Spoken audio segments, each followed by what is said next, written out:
जय हिंद बच्चों।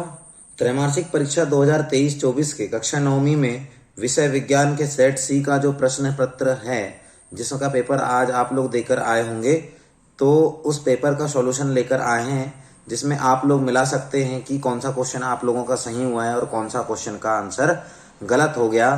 तो चलो बच्चों शुरू करते हैं आज की इस क्लास को। नमस्कार बच्चों, मेरा नाम है दीपक और आप देख रहे हैं यादव सर पीसीएमबी क्लासेस। तो शुरू किया जाए। सबसे पहला क्वेश्चन देखिए, सही विकल्प चुनकर लिखिए, है ना।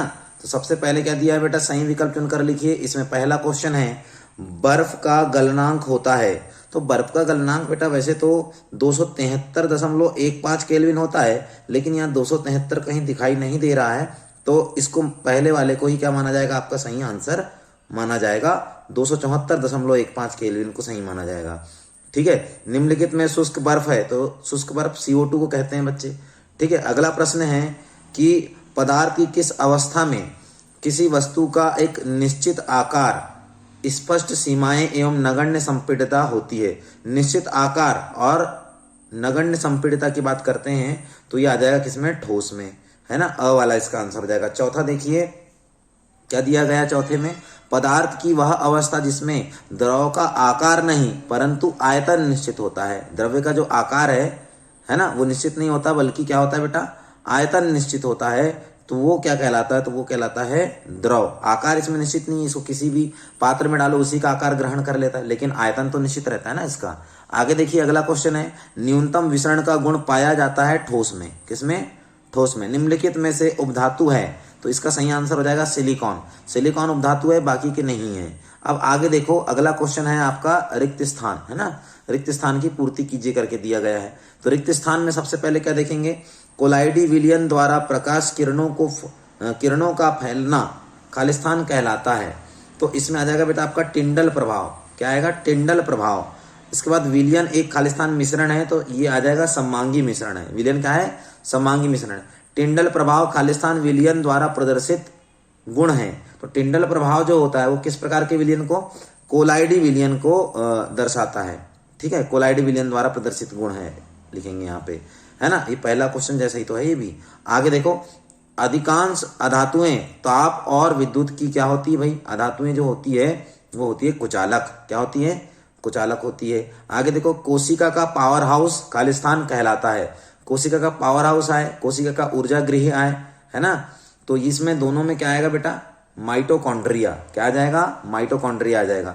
मानव शरीर की सबसे छोटी अस्थि खालिस्तान होती है। तो बेटा मानव शरीर की सबसे छोटी अस्थि जो है वो कान की हड्डी होती है, जिसका नाम है स्टेपिस। क्या नाम है इसका, स्टेपिस नाम है। अगला देखिए, सत्य असत्य चुनिए। तो रॉबर्ट ब्राउन ने कोशिका की खोज की थी, तो ये असत्य हो जाएगा, क्योंकि कोशिका की खोज किसने किया था बेटा, रॉबर्ट हुक ने किया था, और ब्राउन ने केंद्रक की खोज किया था। तो ये क्या हो जाएगा आपका, असत्य हो जाएगा। क्लोरोप्लास्ट पादप कोशिका में पाया जाता है, तो हाँ पादप कोशिका में ही तो पाया जाता है। राइबोसोम को आत्महत्या की थैली कहते हैं, तो राइबोसोम को तो नहीं कहते बेटा, है ना। राइबोसोम को नहीं कहते, लाइसोसोम को कहते हैं। तो ये असत्य हो जाएगा। राइबोसोम तो प्रोटीन की फैक्ट्री है, प्रोटीन का निर्माण करता है ये। केंद्रक में क्रोमोसोम होते हैं, है ना, केंद्रक में क्रोमोसोम होते हैं, बिल्कुल केंद्रक में क्रोमोसोम होते हैं। अब देखिए अगला दिया गया बच्चे कि बल का एसआई मात्रक न्यूटन है ना। ये सत्य है कि असत्य है आपको बताना है। तो ये बल का एसआई मात्रक क्या होता है बेटा, न्यूटन होता है, तो ये सत्य हो जाएगा। घर्षण बल सदैव वस्तु की गति का प्रतिरोध करता है या विरोध करता है, तो ये भी कथन क्या हो जाएगा, सत्य हो जाएगा। अब चलिए अगला प्रश्न है, सही जोड़ी बनाइए।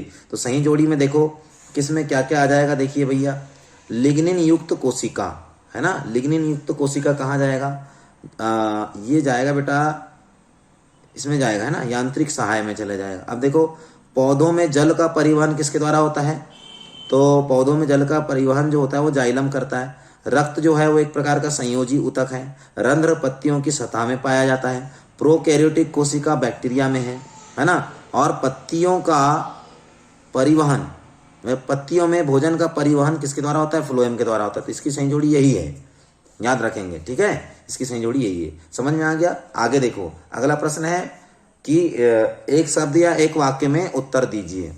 ठीक है बच्चे, एक शब्द या एक वाक्य में उत्तर दीजिए। तो उसमें सबसे पहले देखिए क्या दिया है, न्यूटन की गति का तीसरा नियम लिखिए। तो न्यूटन की गति का तीसरा नियम क्या लिखना था आपको, कि प्रत्येक क्रिया के बराबर एवं विपरीत प्रतिक्रिया होती है। यह न्यूटन की गति का कौन सा नियम है, तीसरा नियम है। ठीक है बच्चे, ऐसा लिखे होगे तो आपका सही आएगा। अगला प्रश्न देखिए, असमान द्रव्यमान की दो वस्तुएं एक ही संवेग से गतिशील है, यदि किसका वेग अधिक होगा बोलता है। इसमें ना असमान द्रव्यमान वाली वस्तु है, किसी का द्रव्यमान कम है तो किसी का द्रव्यमान अधिक है। तो ऐसी दो वस्तुएं हैं, इनका संवेग एक ही है, तो किसका वेग ज्यादा होगा ये बोला है ना। तो भैया इसमें जो जिस वस्तु का द्रव्यमान कम होगा उसी का वेग क्या होगा, अधिक होगा। कम द्रव्यमान वाली वस्तु का वेग अधिक होगा। अगला देखो, वस्तु द्वारा अपनी गति अवस्था में परिवर्तन के विरोध करने वाले गुण को क्या कहते हैं। तो विरोध करने वाले गुण को कहते हैं बेटा जड़त्व कहते हैं। आप गति का जड़त्व भी लिख सकते थे, है ना, तो जड़त्व आ जाएगा। अब देखो बेटा अगला प्रश्न जो है वो क्या है, गति के द्वितीय समीकरण, गति के द्वितीय नियम का समीकरण लिखिए। तो यहाँ पर बच्चे बहुत सारे कंफ्यूज हो जाते हैं कि क्या कंफ्यूज होते हैं। देखो गति के द्वितीय नियम का समीकरण पूछा है ना, तो इसका नियम का समीकरण हो जाएगा F = ma, है ना, F बराबर ma हो जाएगा। लेकिन कई सारे बच्चों ने क्या करते हैं, इसमें लिख देते हैं गति का दूसरा समीकरण। तो समीकरण नहीं पूछा बेटा, S बराबर ut + ½ t², इसका आंसर नहीं है, बल्कि द्वितीय नियम का समीकरण पूछा है। तो द्वितीय नियम का समीकरण क्या हो जाएगा, F = ma हो जाएगा। अगला देखो कि क्रिया एवं प्रतिक्रिया बल किस दिशा में कार्य करते हैं। तो बेटा क्रिया एवं प्रतिक्रिया बल जो है परस्पर विपरीत दिशा में कार्य करते हैं। कहाँ कार्य करते हैं बेटा, परस्पर विपरीत दिशा में कार्य करते हैं। अब इसमें दिया गया छठवां कि 2 मीटर प्रति सेकेंड से गतिशील 100 ग्राम द्रव्यमान की गेंद कितने ग्राम द्रव्यमान है, 100 ग्राम द्रव्यमान की गेंद का संवेग कितना होगा। तो संवेग का फार्मूला क्या होता है बेटा, संवेग को दर्शाते हैं P = द्रव्यमान गुणा वेग।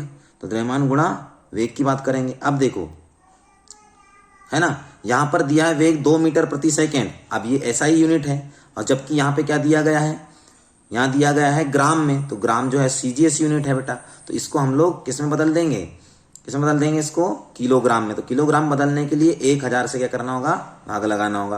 तो ऐसी स्थिति में क्या हो जाएगा, ये हो जाएगा, ये तो 2 हो जाएगा वेग, इसका वेग क्या हो जाएगा, 2 हो जाएगा, गुणा द्रव्यमान की अगर हम बात करेंगे तो द्रव्यमान कितना निकल जाएगा, द्रव्यमान यहाँ पर निकल जाएगा 0.1। कितना निकल जाएगा बेटा, 0.1 निकल जाएगा। 100 ग्राम में जब 1000 का भाग लगाएंगे तो क्या निकल जाएगा, 0.1 निकल जाएगा। और इसके जब गुणा करेंगे तो कितना आ जाएगा, 0.2। तो 0.2 किलोग्राम मीटर पर सेकेंड, मीटर पर सेकेंड ये इसका क्या हो जाएगा, यूनिट हो जाएगा। तो ये आपका सही आंसर था। तो इसी के साथ ही बेटा 1 नंबर वाले प्रश्न यहाँ पर समाप्त होते हैं। 2 नंबर 3 नंबर वाले जो प्रश्न दिए गए हैं आपको, आप लोग देख लीजिए क्या यही क्वेश्चन आए थे। यदि आपको सेट C आया होगा तो यही क्वेश्चन मिलेंगे आप लोगों को। तो बेटा यदि वीडियो आप लोगों को अच्छा लगता है तो वीडियो को लाइक कर दो, चैनल को कर दो सब्सक्राइब, और वीडियो को आप हो सके तो बच्चों में शेयर भी कर सकते हो। तो बच्चे मिलेंगे अब अगले वीडियो में, तब तक के लिए जय हिंद।